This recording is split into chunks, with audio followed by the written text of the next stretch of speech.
Thank you, everyone. Good evening and welcome to the Wednesday night, February 4th, 2026 City Council meeting. Our invocation will be provided by Tim Allison, chaplain at the Visiting Nurse Association Hospital.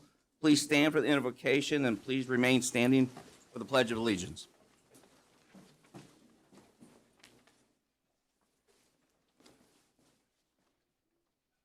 Dear God, as we begin this meeting tonight, help us to remember that with great power and authority, there comes great humility and great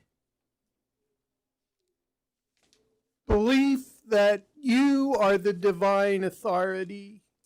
And help us to remember that to be led, we must be willing to lead. To be heard, we must be willing to listen. May all we say and do here tonight reflect the high calling that you have placed on our lives. Amen.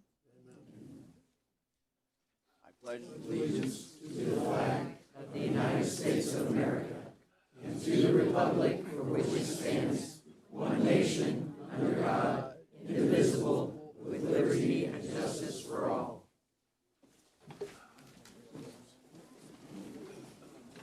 Madam City Clerk, will you call the roll, please? Councilmember Fears. Here. Councilmember McCandless. Here. Councilmember Wiley. Here. Councilmember Vaught. Here. Mayor Pro Tem Perkins. Here. That brings us to our presentation resolutions. Need to make a motion for approval, please. Make a motion for approval? Second. Been moved and seconded. Please call the roll, please. Councilmember Fears. Yes. Councilmember McCandless. Yes. Councilmember Wiley. Yes. Councilmember Vaught. Yes. Mayor Pro Tem Perkins. Yes. This resolution recognizes Amy Jones, GIS analyst in the Technology Service Department, as I-Star Award recipient for service and teamwork above responsibilities for the month of February. Is Amy here? I can't see her. You don't have to come up yet, but we'll get you there. So Amy Jones, Technology Service GIS analyst. Amy Jones is being nominated for her strong work ethic and dedication to the City of Independence. She constantly puts the city first in everything she does and is motivated by a genuine desire to see Independence stand out and succeed alongside other leading cities in our region. Amy played a key role in developing the GeoBond overlay project.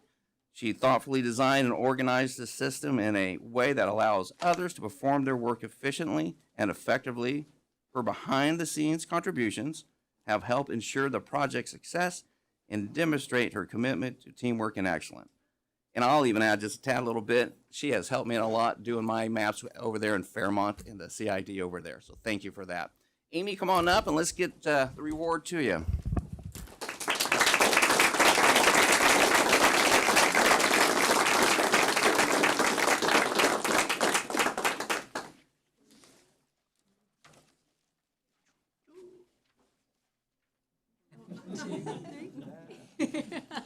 One more. 1, 2, 3. Great job. There it is. Yeah. And no speech unless you want. Oh.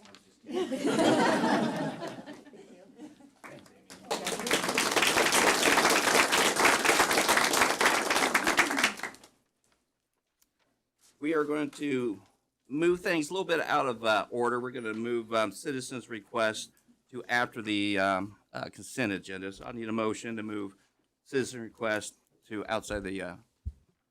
So moved. Been moved. Second. Been moved and seconded. That brings us to the consent agenda. Yep, sorry. We need to vote on the move, please. The motion. Councilmember Fears. Yes. Councilmember McCandless. Yes. Councilmember Wiley. Yes. Councilmember Vaught. Yes. Mayor Pro Tem Perkins. Yes. That brings us to the consent agenda.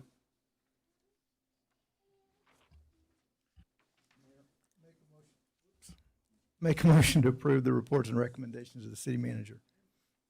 Second. Been moved and second. Can you call the roll, please? Or does anyone like to have any items pulled for consideration? Mr. Mayor Pro Tem, Councilwoman. item number 2, please. Number 2. Any others who would like to pool? Hearing none. Madam City Clerk, will you call the roll on the remaining? Councilmember Fears, Yes. Councilmember McCandless. Yes. Councilmember Wiley. Yes. Councilmember Vought. Yes. Mayor Pro Tem Perkins. Yes. That leads us to reports and recommendation number 2. Councilwoman McCandless. Thank you very much. This item is actually a battery plant that is, plant is too big a word, being attached to the IPL system. And I wondered if I might ask a couple of questions of you or of Mr. Heckendefer, whomever you think is appropriate. Let's see what the question. Okay. The first question is about payment. I understand that this is sort of outside of IPL's general scope, but is on our land and we are connecting it to our system at the request of the Southwest Power Pool Partnership. That's correct. Okay. Just making sure that we're fully reimbursed as a city for all the costs associated with this project. We are 100% reimbursed for this project, and we opted to go ahead, and since the project is 90% on city property, that we would have more control of the process if we managed it and then got reimbursed for it rather than letting an external entity construct the project. And they'll reimburse for the staff time as well that it costs to manage the project? That's done externally. Okay. Fantastic. And will be reimbursed. And then my last question is really, as this gets further along, certainly a fire plan is a really important thing when you have these types of batteries. So just making sure that they'll do additional training for our fire staff. Yes. Okay, fantastic. Those were all my questions. I move approval of item number 2. Second. It's been moved and seconded. Madam City Clerk, will you call the roll, please, if there's no further questions? Hearing none. Councilmember Fears, Yes. Councilmember McCandless. Yes. Councilmember Wiley. Yes. Councilmember Vought. Yes. Mayor Pro Tem Perkins. Yes. And that brings us to our citizens' requests. Up first, we have Deborah Powell.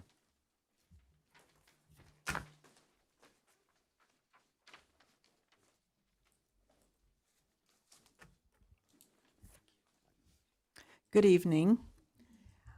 I am here to speak tonight to my concerns about the environmental pollution problems with the upcoming Nebius data center. And one of the things that most concerns me is the use of the diesel engines.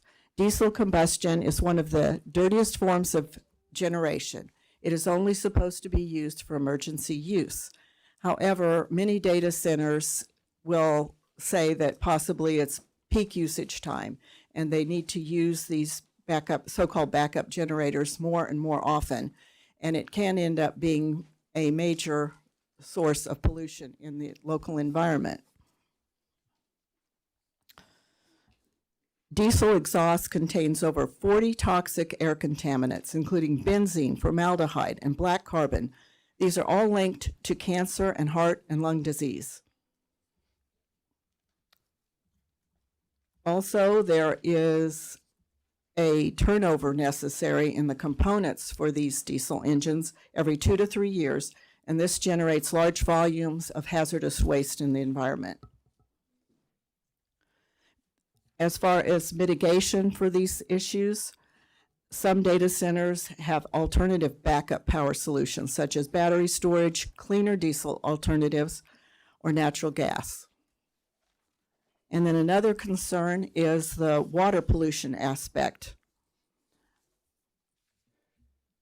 I understand it is a closed-loop water system.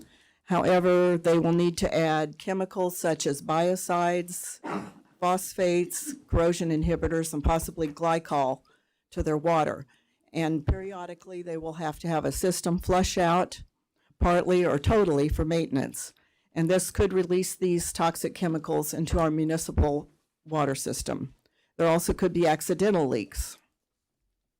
There are possibilities for mitigation of this type of effect also, such as pre-treating their wastewater on site, which I hope we have that in our stipulations, or they could create brine ponds to concentrate and safely dispose of these materials and not discharge them into our water system.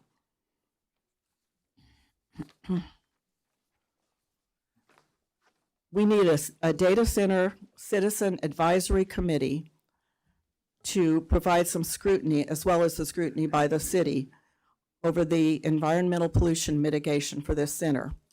And I just want to reiterate, as you all probably know, this is a 2.5 million square foot proposed center, which is twice the size of Arrowhead Stadium. This is huge. And I've heard different amounts of energy capacity. One was 800 megawatts, and then one said up to 1.2 gigawatts. That would make it like one of the very largest data centers in the entire world. I mean, is that what we want here? I don't. And just to put it in perspective, 1 megawatt of energy from coal can power between 600 and 900 homes for an entire year. So I understand that there are great benefits from this project for the city as far as income, which we need. However, the cost needs to be considered also. If the quality of life and our environment are ruined in the city, no one will want to live here. No businesses will want to come here. And it would be a great detriment to the city overall. There needs to be really rigorous oversight of this project, clear through the project, to assess impacts on safety, the environment, and infrastructure, as well as monitoring future plans, since it sounds like they may want to grow the data center over what they're saying now. You Thank have you. 1 minute left. Oh, You're good. I'm good. Thank you.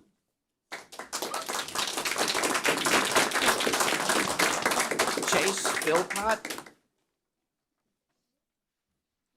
You mind if I time my own? Oh, sure. Yeah, 5 minutes? All right. Actually, I'll just give you, you guys can just give me signals. So I'll be echoing much of what the previous speaker was saying.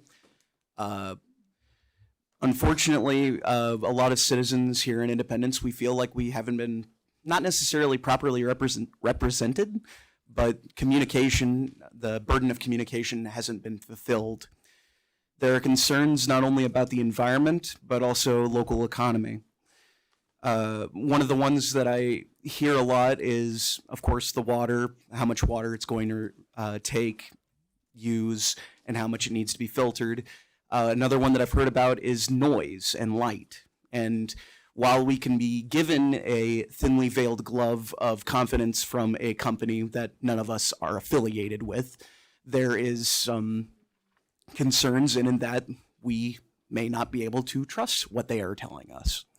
And I'm not up here to rant and rave and make conspiracy theories. I don't believe that. I don't think that's what it is. I think there is a lack of communication between Nebius and, of course, the city.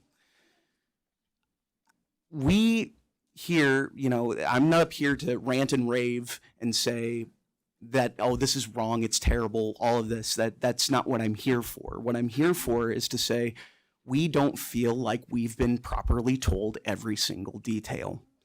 We feel like there has been a breach of communication. And we feel like there isn't a proper way that every single aspect has been told to us. Numbers have changed, and you know, there's a huge difference between me talking to you here and you know, making a post on Facebook or anything like that.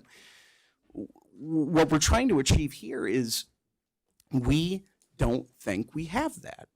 There is a lack of communication and the burden of truth. And unfortunately, the burden of truth lies on the council. Unfortunately, you have to get all of the information out from Nebius to us. And it feels like they haven't been providing their end on that. And unfortunately, for us in the community, we feel like that has not gotten to us. The other thing that I would like to mention, especially with the idea of the economy being positively affected, is I personally work in IT. I'm a systems administrator as a job. So I'm very familiar with these systems, how they work, stuff like that. A lot of this isn't local income. a lot of it is relied on remote income. So to me, that sounds like we'll have the initial boost from building, but we won't have maintained sustainable economic gains. It's short-term bursts of excitement, but long-term effects that unfortunately we are up in the air on if we actually thoroughly know the end. I think that's it.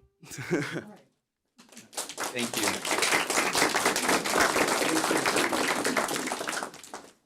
George Kapke.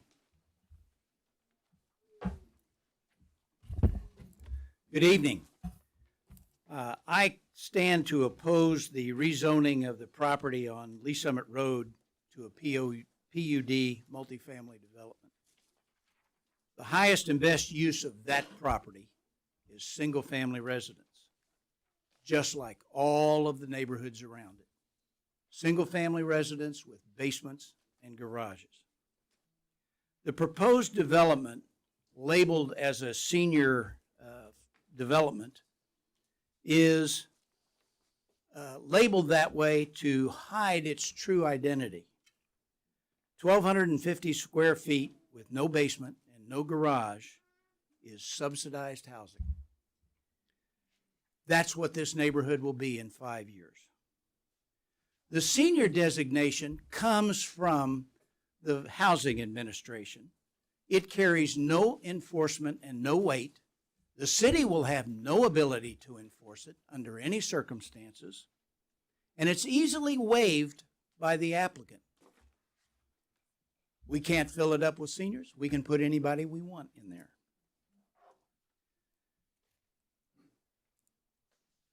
The designation, the seniors who can afford market rate housing have treasures that they've accumulated over 30 years. They're not going to turn loose of those, and they need someplace to put them. They're going to want garages and basements. I know I am one.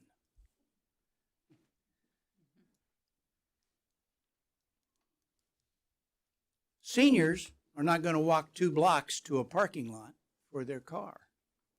They want someplace where they can put it away and get it when it's warm, when it's cold, when it's raining, when it's sleeting. Senior housing has safety. There will be a safe basement space for senior housing in this area. We have catastrophes when we don't have that. This applicant has repeatedly promised in meetings that they would put a berm and a fence between their development and our neighborhood immediately to the south. The staff report does not require a berm or a fence between the two. The only berm that is required is along Lee Summit Road. There's no protection for us in the adjoining neighborhood.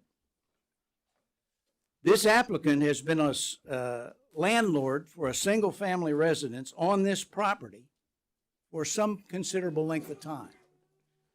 That residence has a notorious reputation as a drug house, a source of fights, noise, and disruptions and police calls for some time. This applicant should not be rewarded with adding another 123 residential units to that record. I believe this application should be denied, and I encourage you to deny it until there are protections for the surrounding area, for their protections for the residents, and assurance that it will be what it's represented to be. Thank you. Thank you.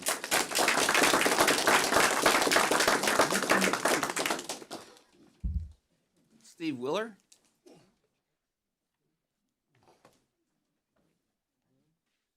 Good evening.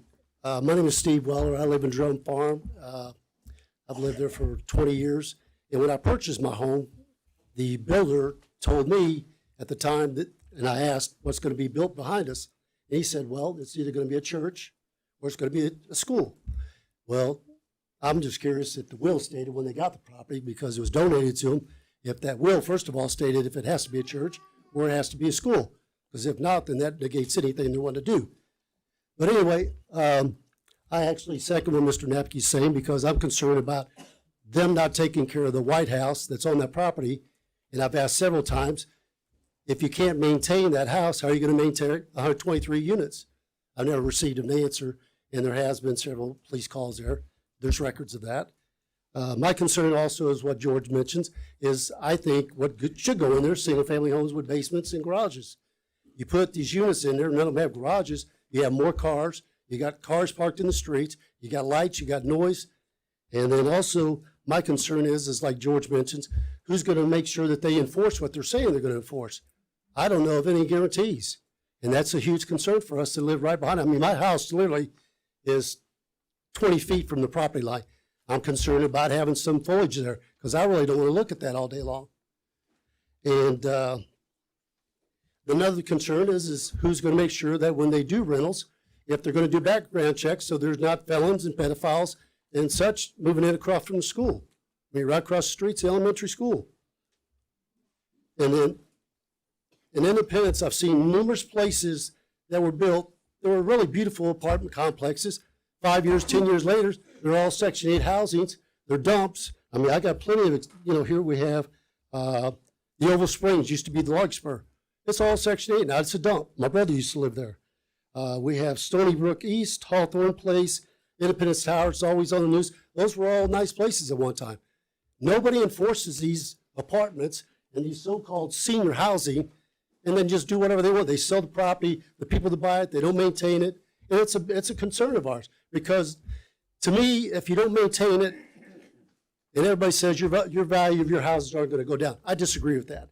If you have dumps behind you, my house is going down. I worked hard to buy my property.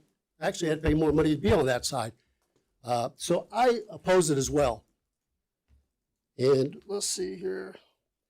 I mean, if for some reason it does get approved, they need to be reined in. There has to be a ton of restrictions, because I think at this point, I'm not confident that they're going to do what they say they're going to do, because honestly, they've never made it seem like they are. They can't even answer if there's going to be a manager on the property. I've asked that several times. Well, yeah, and then you ask again, well, I'm not sure. So you can't get a straight answer from them. And all they care about, in my opinion, is the money. The property was donated to them. It has never been sold in 20 years, and now they want to get an income, and that's all it is, in my opinion. Thank you. Thank you.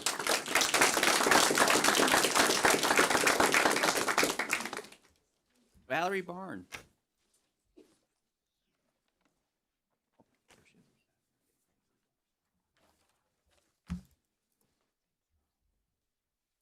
Hello. Do my name and address? Are we doing that? Please. Valerie Burns, 308 West Maple. I serve as the president and CEO of the Chamber and Economic Development Partnership. We represent over 600 members and additional economic development stakeholders.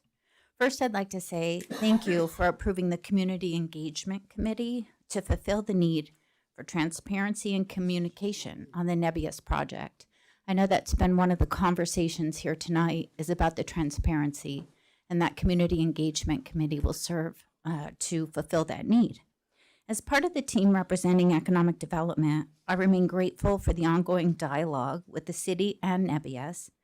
Together, the process to address all of the valid concerns of the constituents is being met, compiled, and continued to being brought to the forefront. So I do appreciate when people come out to share their expression of whether they're for or against. I think it's important for us to continue to understand all of the issues at hand. But as such, I would like to read a letter that will be published in an upcoming letter to the newspaper, to the Examiner. Embracing strategic growth today creates opportunity for the next generation, and that is something we should all strive for in Independence.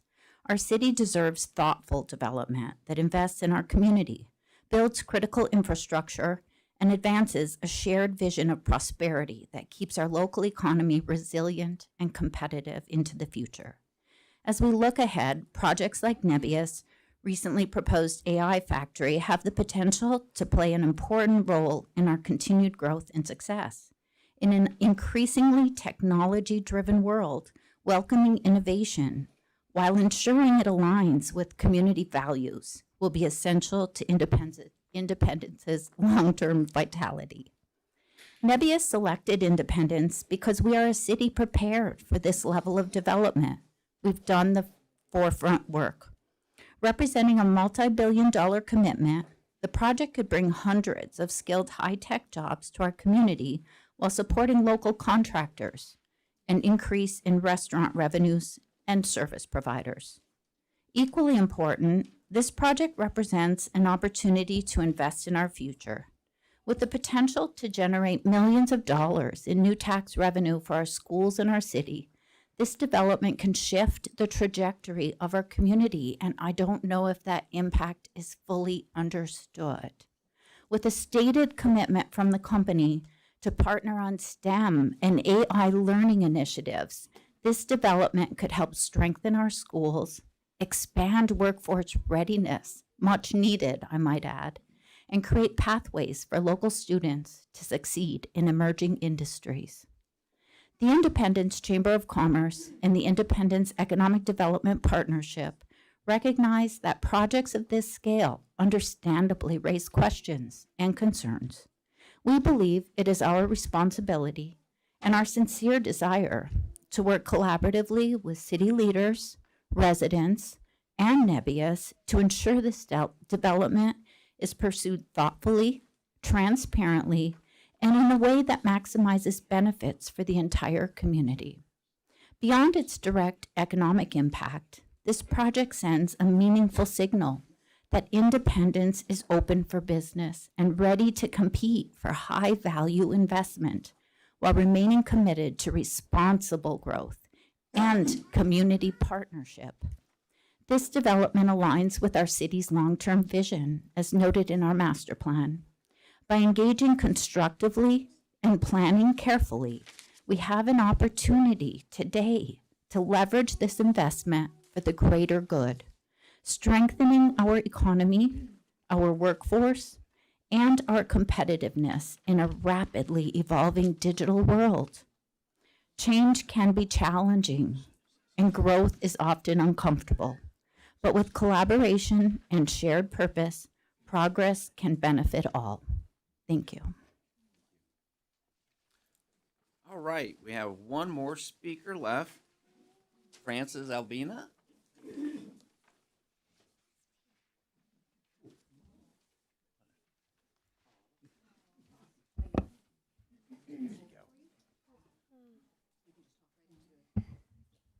Hello, my name is Francis Albina, and I live in Independence, Missouri. I'm 5 years old, and animals need to have a good home, and they need to live a good life, and they have to have, and that's why I don't want to dance until.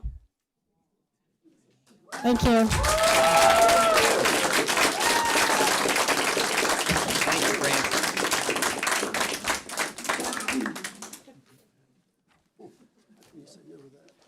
Very nice. That concludes our citizens' request. I do need to make a motion to hear public hearings out of order. I need a public hearing move for the public hearing regarding Rhapsody to the first public hearing. So moved. Second. Been moved and seconded. Madam City Clerk, would you call the roll on the motion? Councilmember Fears. Yes. Councilmember McCandless. Yes. Councilmember Wiley. Yes. Councilmember Vaught. Yes. Mayor Pro Tem Perkins. Yes. That has been moved out of order. Madam City Clerk, will you? A public hearing for the retail sale of intoxicating liquor by the drink for the Rhapsody Wedding and Reception Hall located at 2322 South R.D. Mize Road, full public hearing. So this is a full public hearing. I'll call it open. Mr. Scannell? Good evening, Mayor Pro Tem and members of the council. My name is Tom Scannell. I'm the Community Development Director The Rhapsody's located essentially across the street from where we stand today. They have been in business since 1994. It's a family-owned business.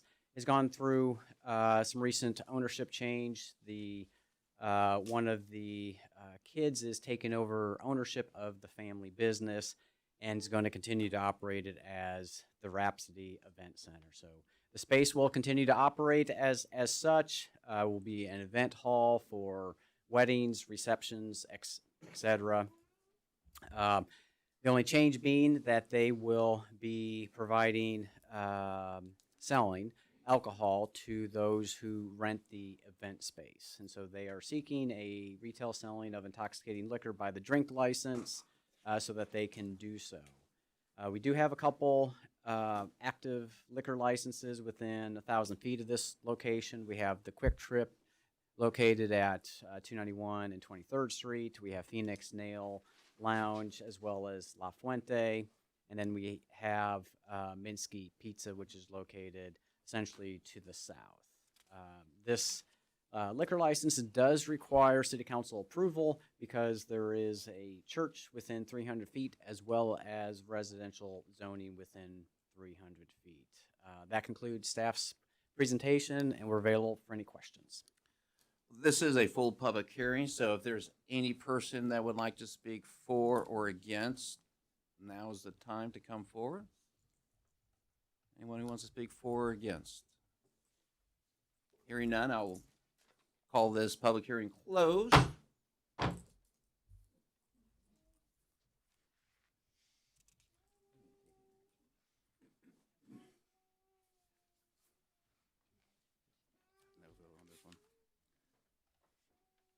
And that brings us back up to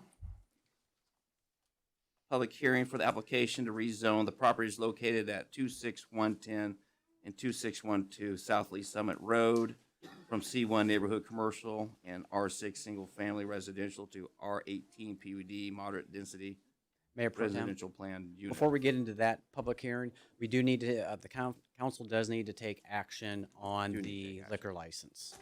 Got you. Madam City Clerk, will you call the Councilmember roll? Fears. Mayor Pro Tem, can I ask a question of Mr. Sure. Now first?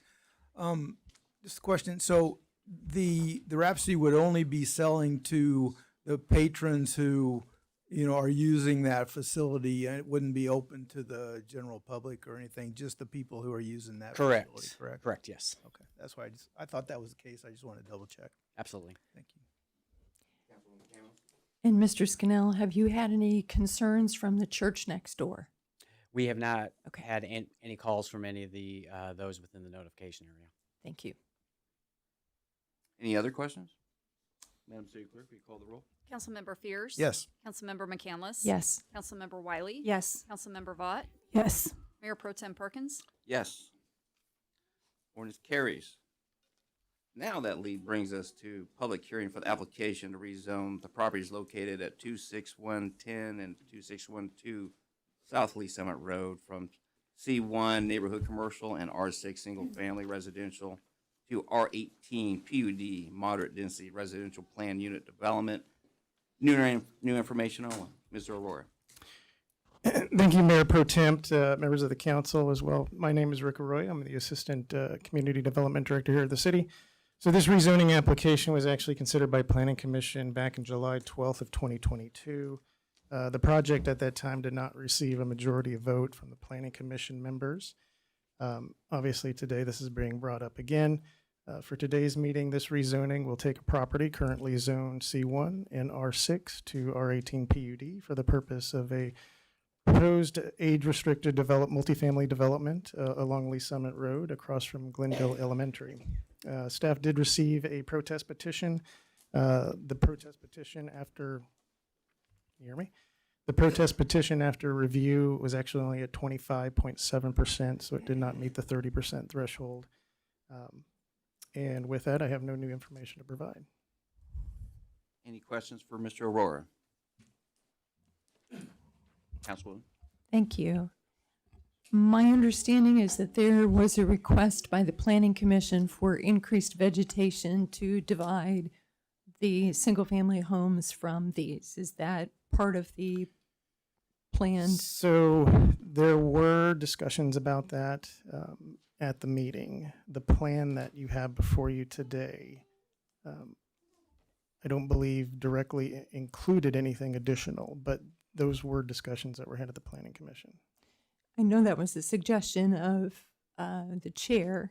So because they didn't recommend it, is that why there was no sort of follow-up on adding that? Correct. I see. Okay. And just for clarity, there is a berm, but that's just to separate the units from Lee Summit Road, sort of as a sound barrier and. Correct. Okay. Yes. As far as the arterial, there's a requirement in the code to have a buffer between that. And a certain percentage of these do have garages, if I am reading the plat correct. That is correct. A majority do have garages. Okay. And the ones that do not have a segregated, like, parking lot in front of their units. So it's not an on-street parking situation. They have parking lots that are associated with the unit. Yes, Okay. they do. So, and from my look at the drawing, the unit is here and the parking is immediately outside the apartment. There's a couple of groups of the development housing that they're proposing that has a parking lot. They don't have those specific garages with driveways, but a majority of them do. Okay. I believe it's like 83 of the 123 units do. Okay. And deed restriction, is that something that we have considered for this arrangement? We have not talked about it. It is Okay. something that could be considered. Okay. All right, those are my questions. Thank you. Councilman Fierce. The question I would ask Mr. Roro is the one we heard raised earlier about a berm and a fence to the south. Is that part of the plan, or is that not part of the plan, or? So there's a tree line proposed between the existing residential, and this proposed development. But we're talking about the berm between Lee Summit Road and the front of the development. Okay, so was a berm ever discussed on the south side there, or was that part of? So again, I know, during the Planning Commission meeting, it's been a bit of a time, but they did discuss adding some additional type of buffer through there. They do meet the minimum requirement for the setback buffer, but what they do show in there is a tree line for their vegetated buffer. Okay, all right, thank you. Any other questions for Mr. Aurora? Mr. Mayor Pro Tem, Rick, it's my understanding that there is a percentage of these patio homes that do have basements. I am not, I believe they're all slab on are grade, they? but I think the applicants here, they might be able. Okay, thank you. Okay. Any other questions for Mr. Aurora? Mr. Mayor Pro Tem, Councilwoman Vaughn? so I'm seeing the parking lots for the units. Are you saying that all the rest of the units have garages that don't have the parking in front? Or some Yes. of them, all of them? Yes, there's one building that doesn't have anything in front of it, but will have to have a driveway and a garage. The garage is shown, but the actual driveway isn't. I think it was just call it a typo in the drawing. Okay. But yes, the others that do have garage, or the others that do have driveways have garages. Okay, thank you. Any other questions? Hearing none, thank you, Mr. Aurora. That brings us to the second reading. Madam City Clerk. 22-075, second reading, an ordinance approving a rezoning from District C1 Neighborhood Commercial and District R6 Single Family Residential to District R18/PUD Moderate Density Residential / Planned Unit Development, and approving a preliminary development plan for the properties at 2610 and 2612 South Lee Summit Road in Independence, Missouri, second reading. The first reading was held on August 1st, 2022. Is there any questions or comments? Mr. Mayor Pro Tem. Councilman Fierce. So I have just recently received email relative to concern on a couple of things. One question is on the 55 plus deed restriction. And so I made inquiry of our staff today and asked about that. And my understanding is there is not currently anticipated to be a deed restriction, but we could place that on the property. So I'm going to make a motion to amend to add a restriction to the zoning as follows. And bear with me because I'm reading from this, which is a little bit lengthy. The subject property shall be developed, used, and maintained exclusively as age-restricted, quote, housing for older persons, unquote, in compliance with the Federal Fair Housing Act, the Housing for Older Persons Act of 1995, parentheses, HOPA, parentheses, and amended and applicable Missouri law. Deed restrictions ensuring compliance with HOPA shall be recorded concurrently with the final plat for the planned unit development, PUD.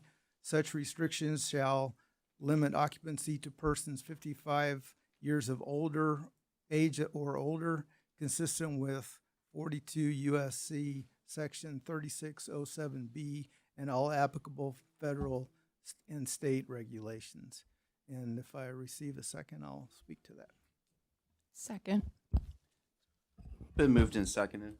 So I just think that, you know, what a deed restriction would do in this case would maybe alleviate some of the concerns about the the property falling into disrepair or into a different kind of community than what is anticipated.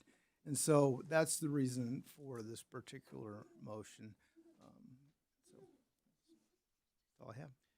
Is there any questions regarding the motion? Mr. Mayor Pro Tem.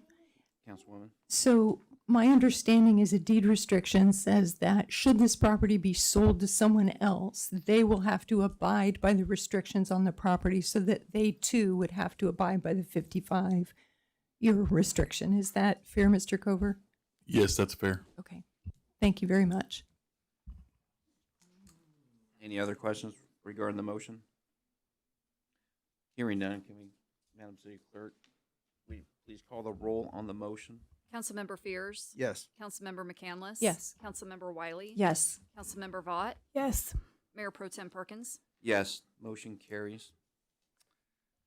Mayor Pro Tem, I have one additional question, and that is relative to traffic. And I know there was a traffic study done. The question I have on that is, you know, and the traffic study did not require a signal or anything at that location. Is that correct? That's correct. And so the question I really have is there anything that, should there be a problem with traffic that, you know, should this create a problem or problems develop for more traffic issues going down the road, would there be any, you know, reason why we couldn't put a traffic signal in at that location if it was needed? If issues arise in the future, we could certainly have our staff traffic engineer do a traffic study at that location and determine the need for a signal. Not a problem. Okay, thank you. All right, so I want to explain my my vote on this, and that is that you know, I've heard from a lot of folks on this particular development and the questions surrounding it and some of the concerns. And the issue is that if we don't vote to rezone it, the applicants will tell us that it's currently zoned for, on the south side of the property, for commercial development, which would be a 4-story development, and there would be multiple of those. And then on the north side of the property would be single-family houses. Well, in my view, this development that's being presented, and I talked with staff about this, and they acknowledge that this would be far better than having high-rises there. And so that's why I'm going to be voting for this, because It's, in my view, it's a better alternative than having, 3 or 4 story high rises down through that particular section of land, and in a kind of, I think that would be a real awkward treatment of that land. So that's why I'll be voting for this. Mr. Mayor Pro Tem. Councilwoman Wiley? Thank you. So I want to thank the residents that are here to talk about this. And thank you for coming to the town hall I had in December. We had a really good conversation. It was a little spicy, but I do think it was good to talk through it with you folks. And I feel the same way that Councilmember Fears does. I don't want a 4-story commercial building in that space. I think it would be more traffic. I think it's too tall.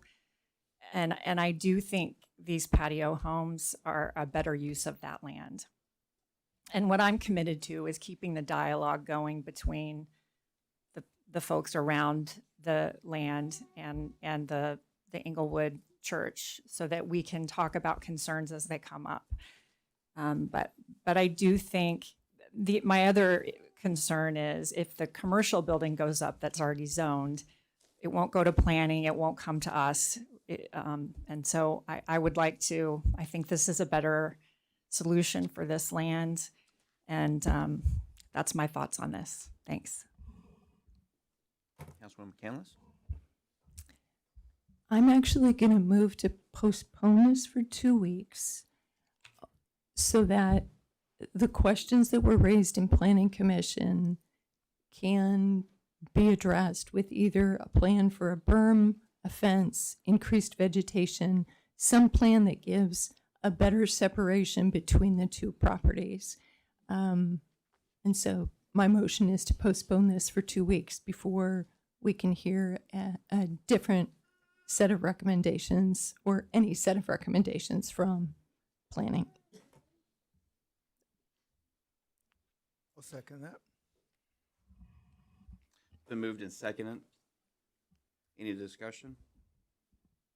I will not be in favor of in the motion. Madam City Clerk, will you call the roll, please? Councilmember Fears? Yes. Councilmember McCandless? Yes. Councilmember Wiley? Yes. Councilmember Vaught? Yes. Mayor Pro Tem Perkins? No. So this has been postponed for 2 weeks, That would be February 16th February 16th for for a second reading. for the second reading. Yes, sir. That brings us to item number 2. This is a public hearing for taxable industrial development revenue bonds for the surgery center. This is a full public hearing. Mr. Martin. Good evening. David Martin, Gilmore and Bell, serve as bond counsel to the city on this transaction. The project in this case relates to a currently unoccupied restaurant facility that is located on East Jackson Drive next to the Twin Peaks restaurant. That facility as it currently exists is about 5,500 square feet, and the applicant proposes to convert and expand that building into an oral surgery center with pediatric dentistry services. The project involves approximately $3.5 million of investment, that being made up of $1 million. Excuse me, just Mr. Martin. If you're exiting, can you please move quickly and have your conversations to the outside, please? Thank you, Mr. Martin. Just give it a few moments.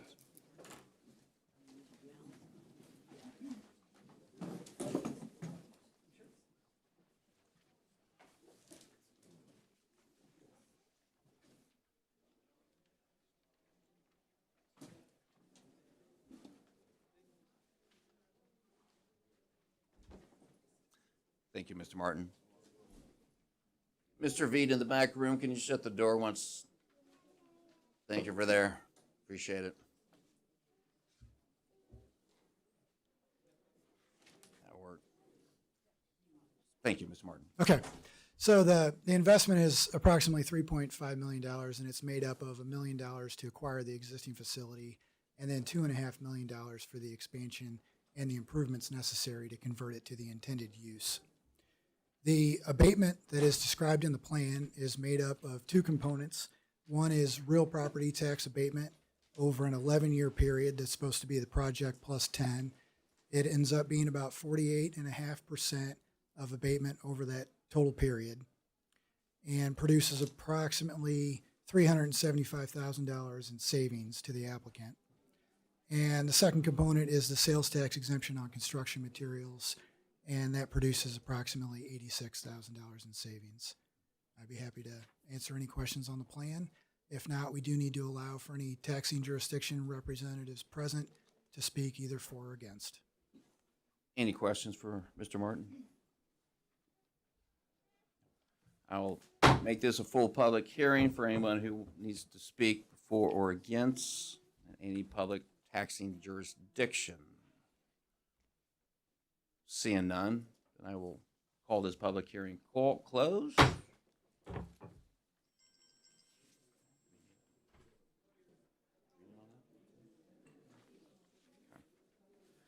No other reading regarding that. Then when that goes to the first readings, the very first reading that we have will be read as an emergency, which will take 5 votes to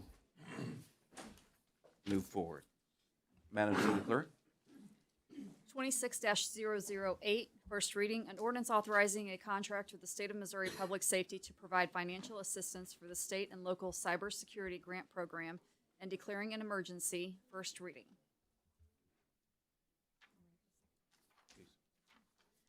26-008, second reading, an ordinance authorizing a contract with the State of Missouri Public Safety to provide financial assistance for the state and local cybersecurity grant program and declaring an emergency, second reading. Been read once and twice. Is there any discussion? Hearing none, Madam City Clerk, will you call the roll, please? Councilmember Fears? Yes. Councilmember McCandless? Yes. Councilmember Wiley? Yes. Councilmember Vaught? Yes. Mayor Pro Tem Perkins? Yes. Ordinance passes. Now that brings us to the first readings for the remainder. 26-009, first reading, an ordinance adopting amendments to the fiscal year 2025-2026 capital improvement budget, which was approved by ordinance number 19682, and authorizing the city manager to award a contract with TMG Utility Advisory Services, Inc., DBA TMG Consulting, Inc., for an advanced metering infrastructure, AMI, program and performance management services for a period of 4 years, and authorizing change orders of up to 10% for the authorized amount, first reading. 26 Mr. Mayor Pro Tem, may I make a comment? Yes. Thank you. I just wanted to ask the interim city manager, excuse me, I will be bringing forward a resolution for an opt-out provision for advanced metering infrastructure, and just wanted to be sure that got assigned to a study session for consideration. We can get that on the next study session. Fantastic. Thank you very much. Thank you, Mr. Mayor Pro Tem. You're welcome. Madam City Clerk? 26-010, first reading, an ordinance amending section 3.01.001 of the Independent City Code to expand the definition of a public nuisance animal, first reading. Mr. Mayor Pro Tem. Councilwoman Wiley? Thank you. I've gotten some emails about, with questions about this.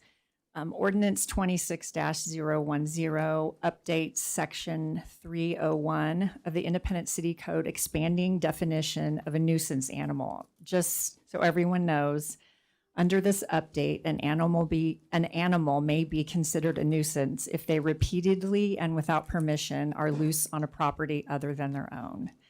This doesn't change or impact the existing laws related to barking or noise. And then I also wanted to say with this, the best way to prevent your animal from running loose on a property that is not its own is to spay or neuter. Thank you. Thank you. Madam City Clerk?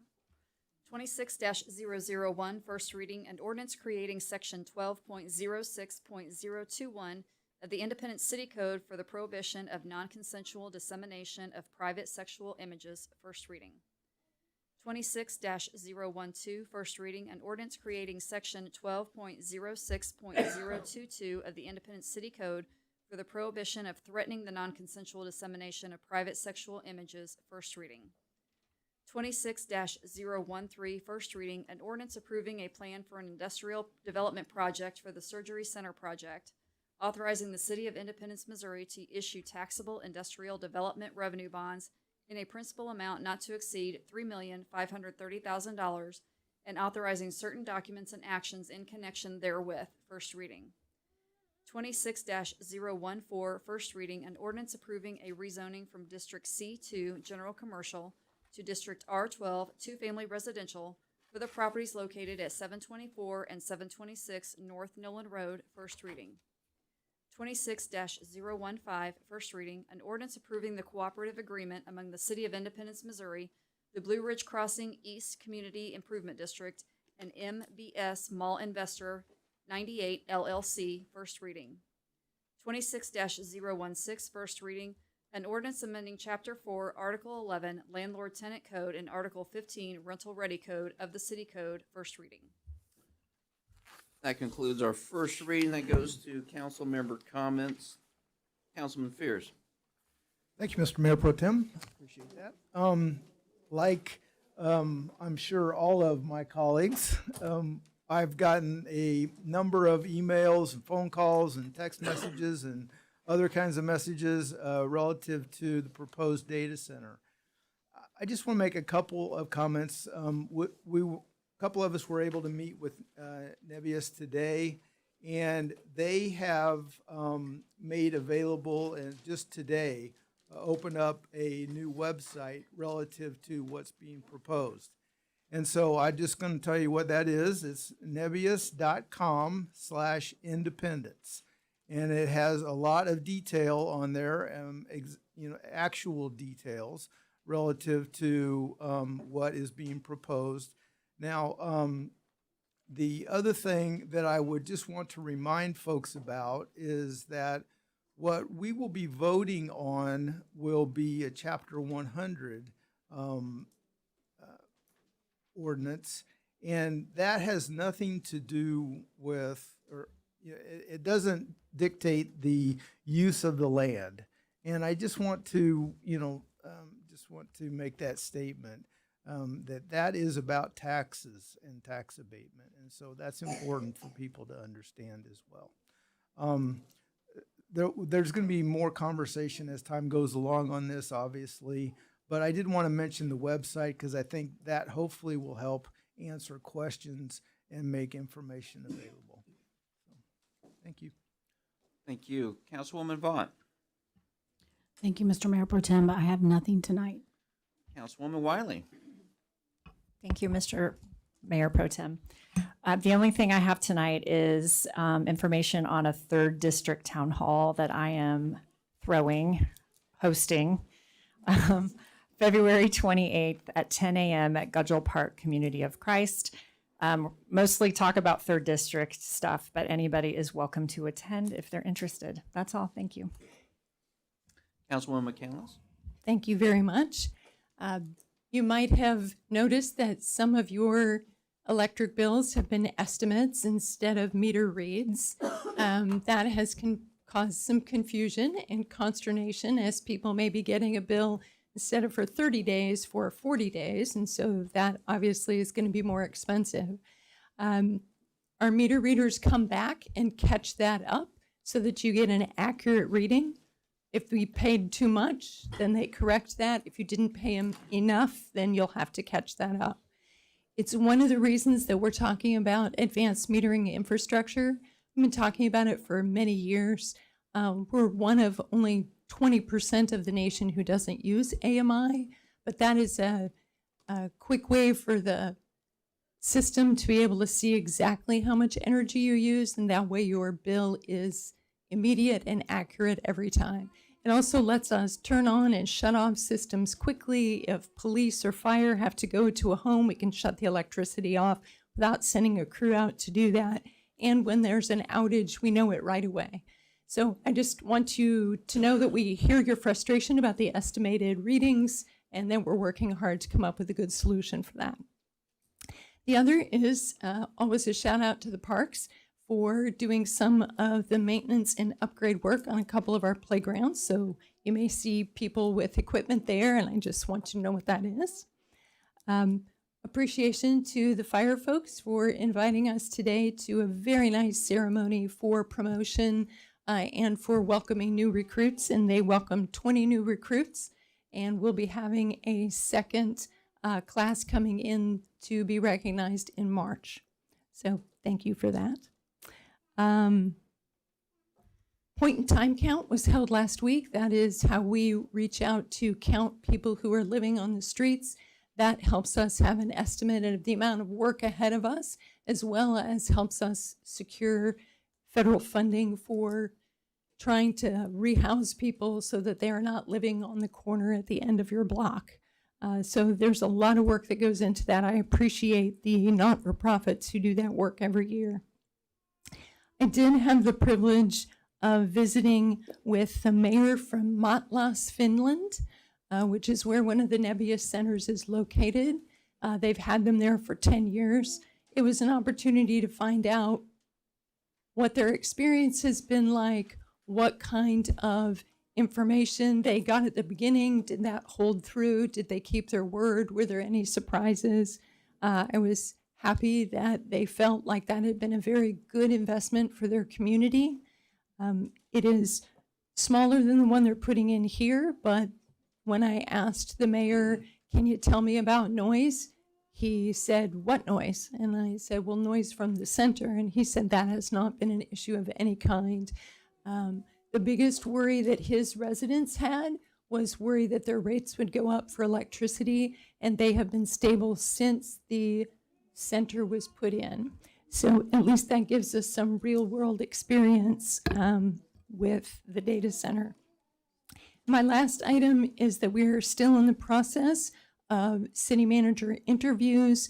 We have been reviewing writing samples and communication samples from them, and we'll be sitting down to make the next review of that group. So just letting you know that we're moving along with those interviews in process. Thank you very much, Mr. Mayor Pro Tem. Thank you very much. I only have just one item, or a couple. I was also on the call with Councilwoman McCandless with the mayor in Finland, and it was a great conversation. And yes, he did say there was very little noise and any noise pollution there. To get that real world experience from across the ocean definitely helps. Makes me feel a little bit more comfortable. The pit count that was done a week ago today,